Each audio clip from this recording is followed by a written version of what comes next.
Hello, we're a few minutes behind because we were trying to set up this mic thing and it just, I guess it didn't work out. So I hope the audio is good. And today we have our co-host joining us and I am gonna add him on the screen, welcoming Javier. Hold on, you're gonna be in the screen now. Oh, Cambia la otra, vamos a hacerlo para afuera. perfect.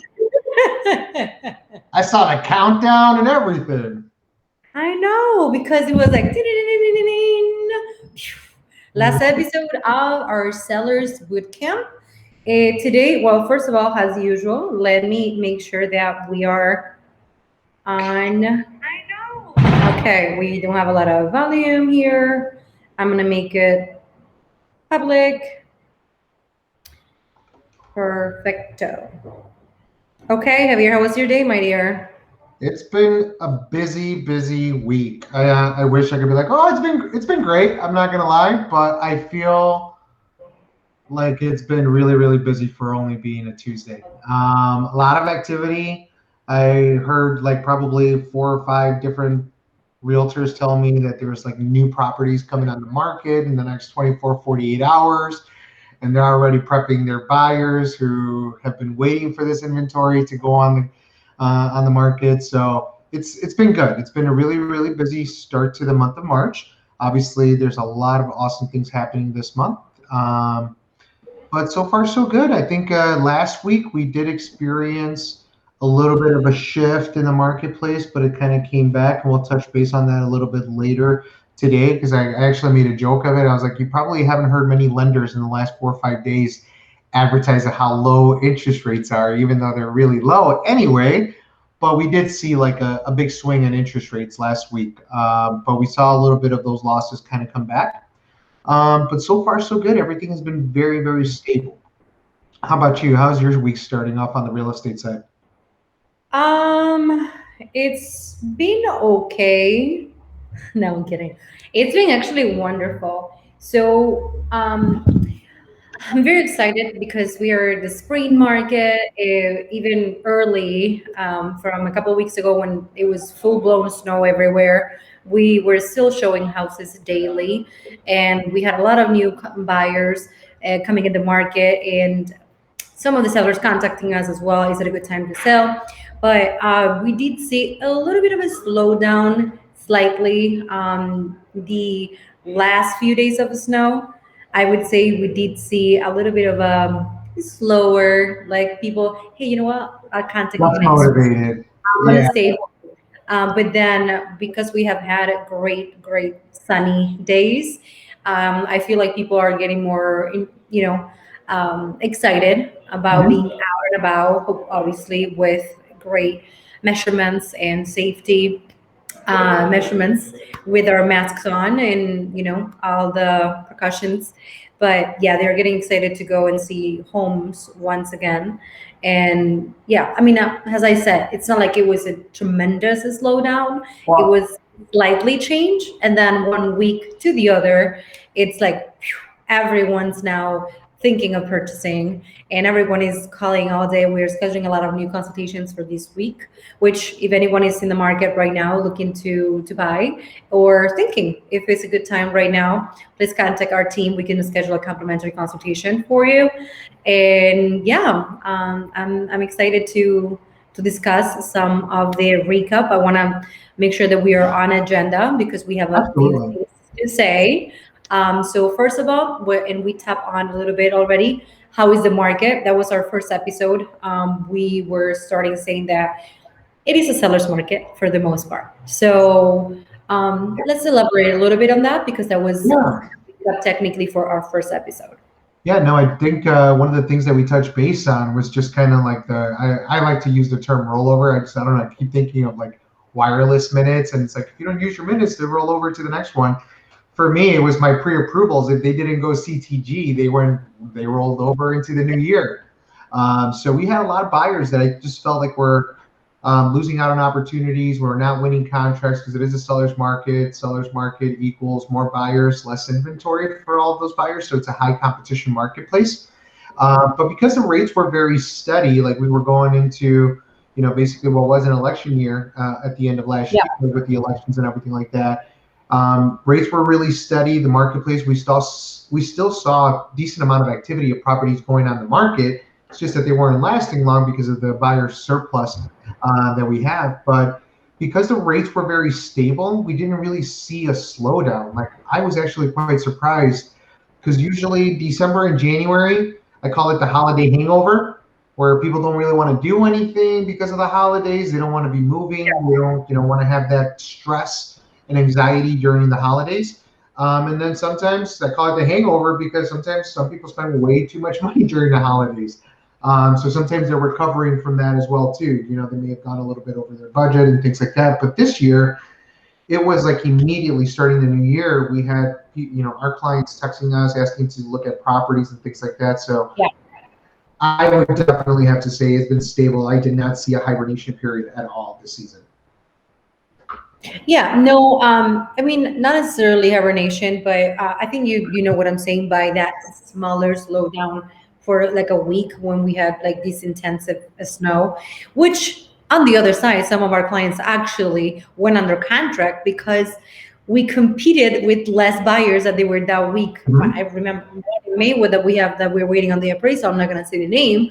That one was on the full blown snowstorm, and we made it that offer because we had less competition, Yeah. I'm sure. So, for some buyers of ours, because we were still out there showing houses, they took advantage and we had less competition. So then to summarize, it is a seller's market, continues to be a seller's market. For the most part, obviously, we cannot generalize. All areas are not the same. All type of properties are not the same. For condos, we see a little bit of a balance between buyers and sellers, a little bit better than what we're looking in, compared to single families or multi units. With multi units, forget it.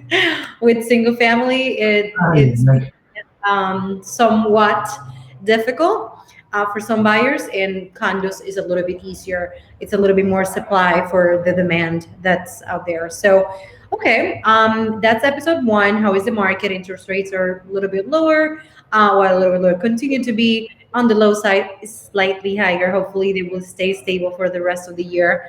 But I mean, it still is historically low. Yeah. So remember, I spoke with another lender today about another a client, and she mentioned that when she first started in the business, she bought her first home at 18%. And I was like, Well, oh, and don't give her age up, because I really have to say she bought her first home in 1987. No. it was like long time ago. This was 30 Yeah. years ago, No, right? it's That's the thing. that's like one of the things for me. Like I'm getting old, so I've been doing this for 20 something years, and I remember the first couple of rates that I was selling were 8.5, 9%. Like that's what I remember. And I remember when we first started seeing 7%, we're like, oh my God, rates are going down. And then Right. 6%, and then 5%, and then 4. It's kind of been a plethora of like just we've been spoiled. You know what I mean? Like we talk to so many people. Like if we talk to our parents who purchased Yeah. or anything like that, they're all mostly saying that that's what the rates they took. So rates are still low. I'm still pricing people out at 3% or below, depending on their credit scores and things like that. So it's a great time to use mortgages per se, because a lot of Okay. people can tell you like not to borrow, when you're purchasing, but when borrowing is so cheap right now, lending has been a very, very good tool for investors and for people to just be able to allocate their resources and maybe stretch out what they do have and maybe be able to make 2 or 3 investments as opposed to just one. So rates are amazing. Awesome. Awesome. Well, to keep in line with our boot camp, the episode two was about how to sell at top dollar and some tips on how to prepare your home for selling. So the fact that we are in a seller's market doesn't mean that you necessarily get top dollar off the bat. So there are some things that we can still do for our properties to sell at top dollar. Obviously, it's a lot easier to sell now than it was a few years ago because, as we said, it's a seller's market. But taking care of your property from inside out and from outside in we wanted to make sure that the property is inviting people, right? That everyone feels, ooh, this property has been very well taken care of. Or if it's a flip, some flippers don't even pay attention to how they do their decks outside, or how the yard looks like, or if there's grass or not, or how it really looks on the outside. And I'm talking about different types of properties, right? Like Yeah. rehab or well-maintained properties. I mean, landscaping. Right now that we're entering into warmer days where we don't have hopefully snow, we're gonna see, a nice curved appeal. It's obviously very appealing and inviting to someone, and they already go inside the property with a very good feeling about this home. If it's such a good care out here, I'm sure things are taken care of inside, so they're already setting the tone, right? Yeah, no, So we absolutely. were say what? No, absolutely. And I'm actually happy that you touch base on the landscaping and stuff like that. Because believe it or Mhm. not, there's a couple times where I tagged along with you and some of our buyers where I'm like, let me go take a look at a day in the life of a realtor. I still remember that one house in Bolingbrook that we saw with those buyers that had that amazing garden in the back. And like that's a property that still resonates to me in my memory bank where I was like, that backyard was just That was with beautiful. our clients Larissa and Tommy. Yes. So yeah, no, that's an excellent point because you never know what kind of buyer you have. Maybe you have a buyer who likes to spend their time outdoors and wants to do gardening and stuff like that. So really, really key points about all those little details that you should prepare on when you're selling. Absolutely. Curb appeal is very important, and also preparing very well for media day. I call media day when I meet with my photographers and the media team in our office to go to a property to set, to do some staging if needed, or if it's full staging because the property calls for full staging, or if it's just for pictures and videos. We obviously want to make sure that we show a good product already online, because as we said, the first showing is always first online. If Yeah, you don't, especially our consumers, and with everything moving to online, absolutely everything more than it used to be, it was already like very very important prior to COVID to have great photos and videos. Oh my god, I sounded photos like I'm from England and I'm from Spain. I don't know why I said that, but the point here is that the preparing your home for picture day or media day, videos and stuff like that, it's very important. Everyone shops online first, and we need to make sure that we present home the right way.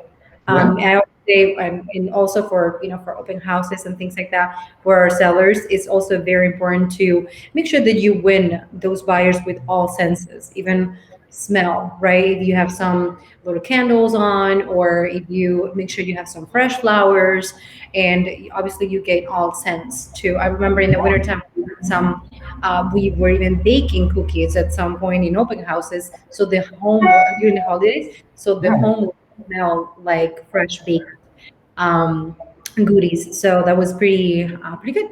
So okay, we touched base on staging, preparing your home for selling. Also, on our third episode, which was last week with our attorney Abney, we discussed about what, Javier? Porque te me estás distrayendo. I'm just reading the agenda. So we discussed about like expenses. What should you be expecting? What are you going to encounter, right? Because I think that a lot of the times, and Avni alluded to it in the last episode, like some people think it's just a commission that is going to be an expense, but there's a lot of different expenses that she went over, right? She was talking about prorated tax credits that you're supposed to get, title expenses, transfer taxes, just sometimes stamps depending on what municipality you're in. So she kind of gave like a number where she was like, I think 9% is a good average to use. But obviously, like she does like her own calculation. I believe you call them net sheets, Cabernet. seller net sheets to kind of give an adequate, representation of what everything is. We also touch Yeah. on, debts, debts that they may have on the property, not only their mortgage or if they ever had a forbearance or a modification or anything like that. It's really important to know all those details because it's going to affect the bottom line as well too. We don't want any surprise liens or anything coming up in the 11th hour that's going to change their figures. Especially in most cases right now, we're seeing that a lot. I think we did a lot of those double transactions last year where they're Yeah. selling and they're buying immediately. So those are things that are going to impact.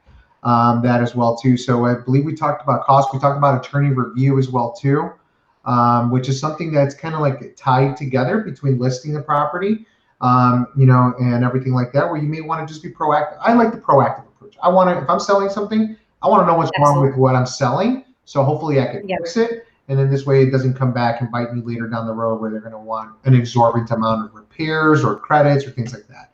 So I thought it was really important that she touched base on a lot of those items, because that definitely prepares someone who's ready to potentially maybe sell this year to start doing some calculations on whether or not how much equity do they really have. What is the money that they're actually sitting on with their property? So really happy with everything that she discussed there.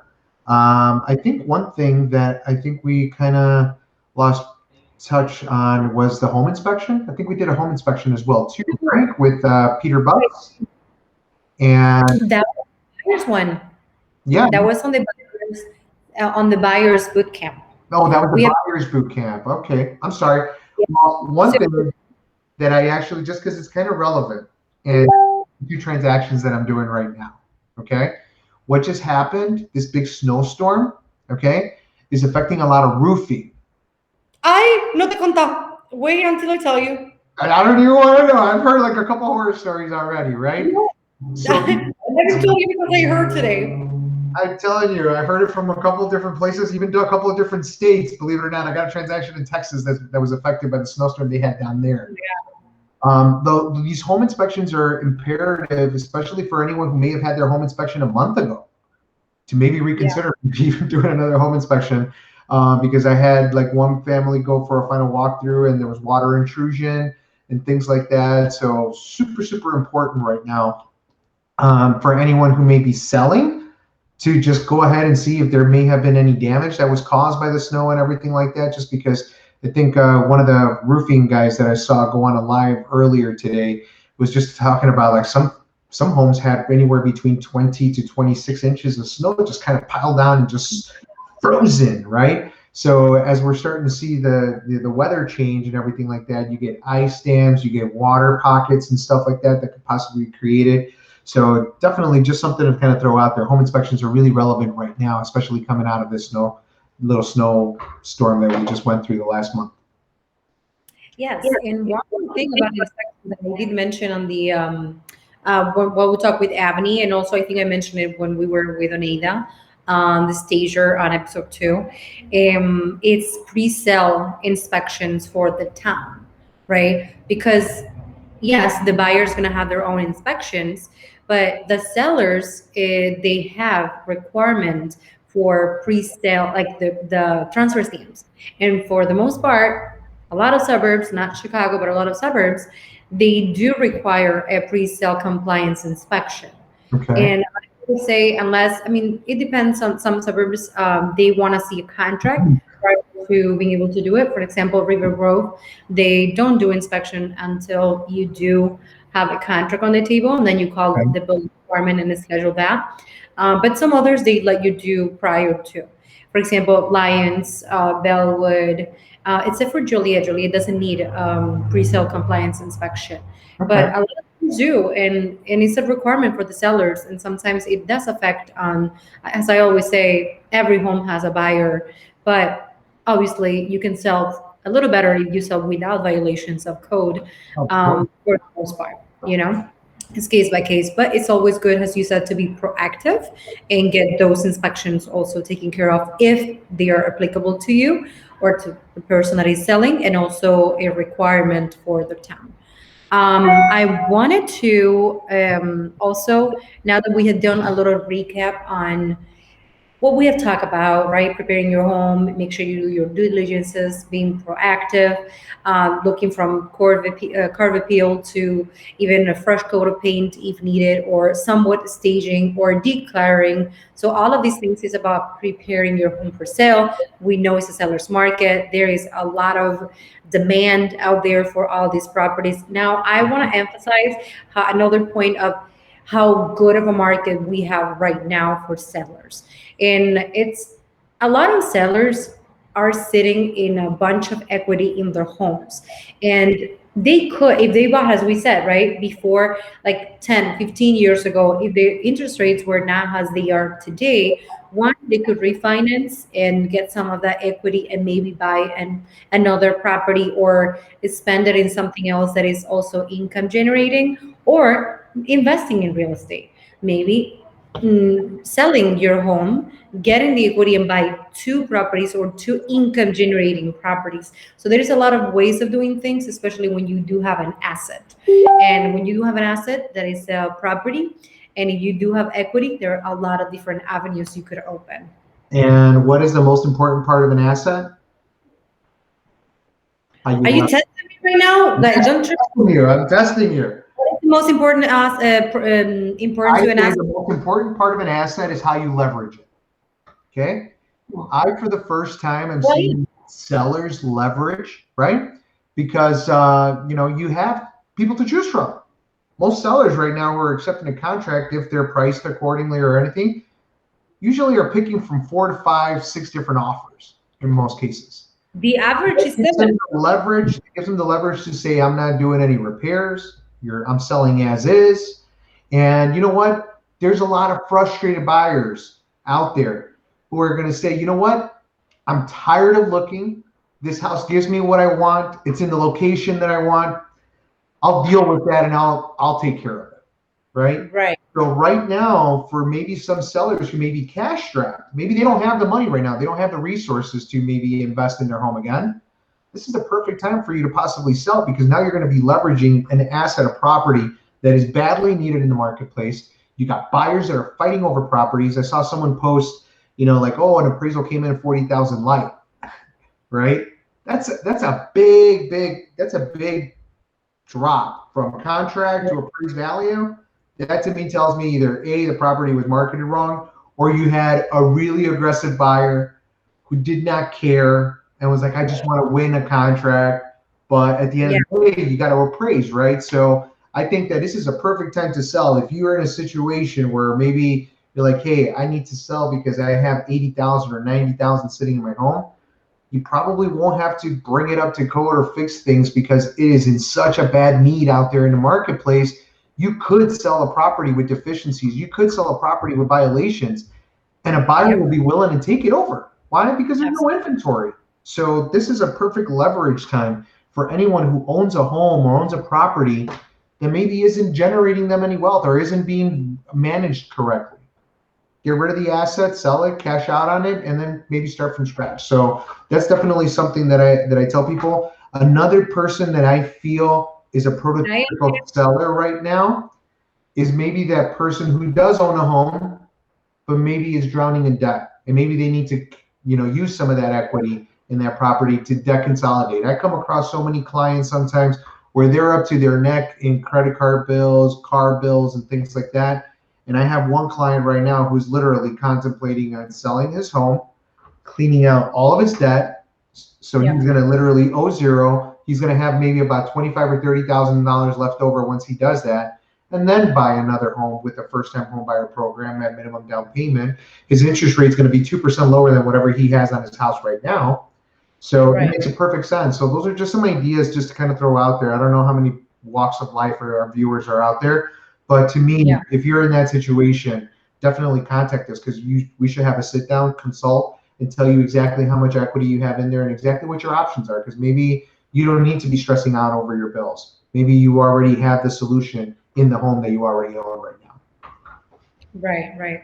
Yeah, there is one that we were contacted yesterday because unfortunately this person has problem with the IRS. And he owns a few properties, so we might have to sell one in order to get in peace with the IRS. But if you didn't have an asset, then you don't have that exit, right?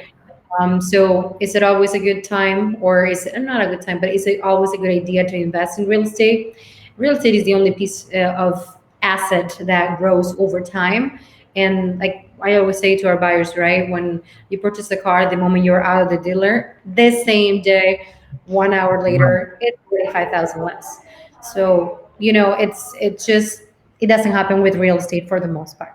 So, okay, we did some recap. We emphasize as well how important it is to consider selling if that's the avenue for either more wealth or for taking care of some debt or just because you're tired of being a landlord, right? It's just a really, really good time to sell. So if anybody is looking to sell or knows anybody, because we're in absolute need for more properties, please let us know. We'll be able to assess your property and give you a comparable market analysis and then set you on a very successful selling plan. So that's that. Now, one thing that I'm very excited about today is some of the announcements of something that we are going to be doing. So, first one, raffle. You want to talk about that? Sure. So we're Venga. obviously going into like COVID-19, things like that. Masks, right? You have one over there? Yeah, we got one right here. So I thought it would be a good idea to get a couple masks, give them away for free at no cost. Obviously, this is something that we wanted to kind of give some, do a little bit of raffle and a giveaway. So, obviously we're representing Chicago, representing our brands as well too, and Nor Garcia and Buy with Javi. And this is just very simple. Send us your address, and we will mail you one of our masks. And then on the first Friday of every month, you're going to go ahead and post a picture, tag us on the picture on your Instagram or your Facebook, and you automatically get entered to win a $100 raffle for a Visa gift card. So I'm definitely excited because we're going to do our first raffle this Friday. Yes. And, I'm the money guy, so, we got to give some money away. So let me repeat it to everyone that is receiving a mask, either received it yesterday because some of the masks were received yesterday, some of them will come tomorrow. So whoever is receiving those masks, please don't forget it's this Friday. Take a shot. I mean, shot like a Take a picture. picture. And then make sure you tag us. Take a picture first and then take your shot, okay? But Absolutely nothing else to do. these are adjustable, and I actually tried it on my son today because I forgot to pack my mask to take him to daycare, and it fit on him perfectly. But they're adjustable. They're easier to breathe. I use it for working out at the gym just because I feel like I could breathe more easily in this one than some of the other ones that I've used. So, yeah. If you want some for your kids as well too, just let us know how many you want. We'll put them in the mail. Awesome. Well, that's the mask raffle first Friday of each month. Now, we have been asked to continue doing these informative videos. Some of them are better. Some of them are a little worse. I mean, lighting or sound system. We're working on it, but we were asked to continue with this, and we were asked for some specific topics. So I'm excited to share with you that we have a few coming up, and one of them is actually with very prestigious attorney that is going to talk to us with us about DACA and about some of the reforms from the new President Biden. Sorry, people are coming in the office, and I'm like, so yeah, we are gonna have her Nala joining us very soon, and we have some, flyer going and setting up the actual dates and times. But we're very excited to talk about some. Well, we actually got the date and time. It's March 30th. So March 30th. She responded not too long ago, right? She responded not so long ago. So March 30th, we're gonna have this immigration attorney, and yeah, she's gonna have a lot of information. Like we met with her last Friday, and I think that she's gonna give a lot of information that a lot of people just kind of need out there. Yeah. Specifically, not just DACA or anyone who may have an I-10 or anyone who's looking for just some immigration Q101. If you guys have any questions, definitely tune in for that episode, March 30th, because you'll be able to ask us questions live, and I guarantee you this attorney is going to be a wealth of information. Yes, I'm very excited because we have a lot of new changes, or hopefully coming up new changes with the Biden reform and the new bill. And we are excited to hear from a professional, which she is specialized in immigration law. So we are very excited to have her on board on March 30th, which has been confirmed now. And also we have two more. We don't know if we're going to break it into a couple of episodes or in one episode. separately, obviously. So we're going to do one on how to build your multi-unit portfolio, how to build wealth, and how to buy multi-units.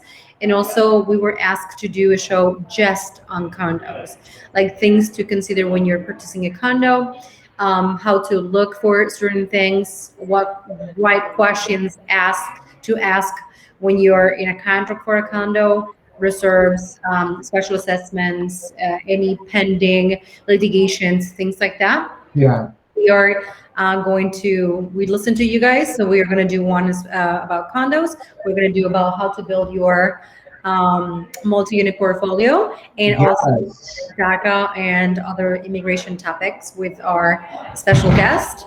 And I'm not sure. Oh, well, we do have something for Woman International Day, which is in a week. The flyer will be out very soon. We are going to have a very good, I'm very excited for that. We're going to have a lot of females joining on a panel, and we are going to do that panel live. So we're going to be able to know different stories, different paths in life, and I'm very excited to meet with a lot of these amazing women entrepreneurs and also hardworking females. So I'm very excited for that, and that will be on the 8th, Women International Day. That's going to be fun. I think I'm just done. You think you're done? Like, did we cover everything? Went over. We're going to be touching base on the new Biden policies that with our attorney March 30th. Yeah. We're going to teach people how to build a real estate portfolio. So I called it my real estate portfolio in 36 months using first-time buyer programs. So I think that's going to be something interesting. We're also going to be discussing how to buy a condo. Yes.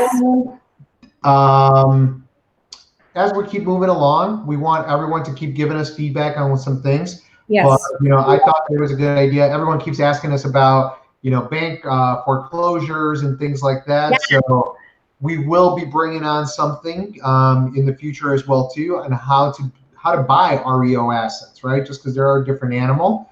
Nobody cares about, exactly your. Okay. I'm just gonna say REO is distressed properties, bank-owned properties that they have been removed from their actual owner. Mm-hmm. They've already been taken over by the bank. That means the bank owns them. Yes. They've already gone through the due process in court and everything like that. So sometimes they even get put in a bidding system.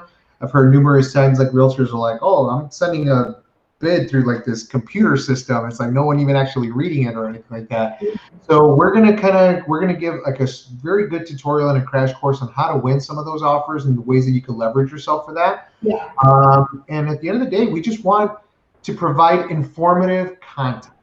That's the one thing that I always kind of say, is because a lot of times we want to debunk myths. People kind of have these myths about what you can and can't do. I spoke with a realtor today who was afraid about the investor concentration in the condo.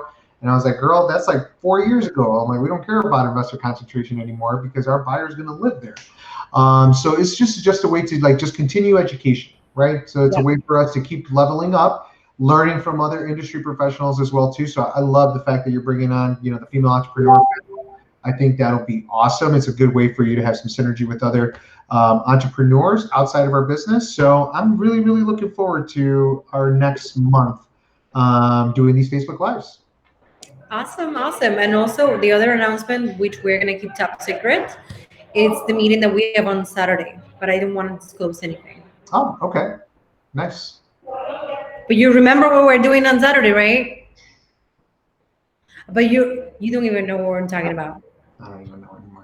All right, let's cut it. Have a great evening. I think even the internet is kind of like, hey guys, you're done, because the internet is kind of like being a little bit slower now. It's like, you guys are it. It's done. You guys already passed. Yeah, we already used your time. All right, have a great evening. Thank you for joining today, and I'll see you next time. Bye-bye.